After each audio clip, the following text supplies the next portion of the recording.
Niall Stanage, White House columnist. Gents, good to see you. We appreciate it. Niall, are you surprised by how much President Biden dived in and aligned himself with Terry McAuliffe's fate? I was very surprised about how emphatic he was that McAuliffe was going to win. He said that straight out. That's a little bit of a hostage to political fortune, given that we think Glenn Youngkin is at the very least in with a fighting chance. The president did back away from that slightly later in his remarks, but it was just surprising to me that he said something so stark about a race that is in such doubt. Bob, does he know something we don't? Sometimes presidents do. No, I think it could be wishful thinking. I mean, I live in Northern Virginia. You see a lot of Youngkin signs. Youngkin has the momentum. You never know in politics, just like sports. But overall, this is a perfect storm for Youngkin in a good way. And should Youngkin win, this is a political earthquake for Democrats on Capitol Hill. It was interesting, Niall, you listened to the conversation we had with John Garamendi, who seemed to sort of say, oh, no, it'll be business as usual. If Youngkin wins, it doesn't really mean much. Again, is that wishful thinking? Oh, absolutely. I mean, there's no question that if Glenn Youngkin wins this race tonight, that is a rebuke to President Biden and the White House for a start. But it also, to Bob's point, can have cascading effects on the political agenda in the building behind us. Makes moderate Democrats much more nervous, makes it harder for President Biden to corral those members around his agenda. There are big, big impacts if Youngkin wins this. Well, certainly if all of a sudden you've got a Democrat losing in a Biden plus 10 state, every Democratic congressman who's in a plus 10 district goes, oh boy, I'm now vulnerable. We put up the map that we've been talking about, and these are the key counties to watch. A number of them that President Biden won, some that he won by double digits, key counties in Virginia. How much are we to believe that the big numbers that President Biden put up were because he was running against President Trump? How much are we to believe that those are counties that are actually, Bob, that blue? Well, no, I think you have to watch these suburban counties. Loudoun County is the one we're watching. That's one that Biden won big. Hillary won it not as big as Biden. If Youngkin's able to come into Loudoun County, where a lot of people, a lot of big names like Mike Pence campaigned for him, if he's able to lose that county by 8, 7 points, Youngkin's going to win this. So that's the real problem for Democrats, is that the suburbs, which moved to them in the last election, seem to have moved away. Now, you cover the White House, obviously, and talk to a lot of folks there. Is the White House preparing the contingency plan, and if so, what is it, for losing? That's a great question, and I'm not sure they have a contingency plan as such. We did see the president today talk a little bit about, well, if McAuliffe loses, it's not because my agenda, that the two things are separate. I don't think they are that separate at all. Yeah, you know? He said it. I'm not sure he believes it. Right, exactly, and I'm not sure that it is a credible argument to make. Now, the White House will obviously hope that the legislation they're trying to pass will get passed anyway, but it is a very big blow to them if Youngkin wins. Bob, what are you hearing from GOP sources in general? Are they now rewriting a playbook for 2022 based on Glenn Youngkin's path? I think so. I mean, Youngkin is a very good candidate, win or lose. I mean, he is very especially strong for a first-timer. Yeah, exactly. And how he has navigated the Donald Trump issue is magician-like. Yes, exactly. And Republicans on Capitol Hill, obviously, they are now favored to win the House, just from a history standpoint. The Senate's going to be tougher, but it's a toss-up. Republicans have to defend a lot of seats.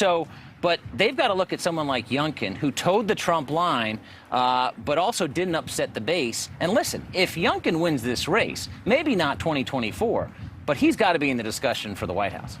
You know, it's funny. You're the second person I've heard say in the discussion for the White House. The first one was me at lunch today. And everybody looks at you like you're crazy. You think if he can win a Biden plus 10 state, people have got to start paying attention. And you listen to this is the third part of Youngkin's final pitch for voters. Take a listen. This stopped being a campaign a long time ago. This is a movement led by Virginians. On one side of the ballot is Terry McAuliffe, who believes that big government should tell you that you have to join a union. On one side is Terry McAuliffe, who says your employer should fire you if you choose not to get the vaccine. He almost sounds, Niall, like a conservative Barack Obama. this is a movement. That you don't normally hear that from Republicans. Right, and I think that is something that has been really conspicuous in the closing weeks of this race. The momentum that Glenn Youngkin has picked up has really made this transcend the normal parameters of a governor's race in an off year. And I think there is a big issue, not just about education itself, but there's a broader thing out there about a kind of culturally left-wing movement and the reaction to it. And I think Glenn Youngkin has really tapped into a degree of discontent among people in some of the suburban counties that Bob was mentioning, with that sort of sense of left-wing cultural change. We talked about left-wing cultural change. Perhaps nowhere has that been more apparent in America than in the suburbs of Washington, D.C. And we put that up. Fairfax County is a place that, well, we had the map up for a second, but Fairfax County, which is just on the other side of the Potomac River, huge amount of government workforce, very wealthy county, and Biden won it by 40 points. Biden got 68% of the vote or so there. And we understand that they are not going to meet their deadline for providing early vote data. The 7:30, we want to have the first dump of numbers. Bob, do we read anything into that? I'm not sure. I mean, the one thing I think when looking at that map is that Trump is not president anymore. McAuliffe has talked about Trump a lot.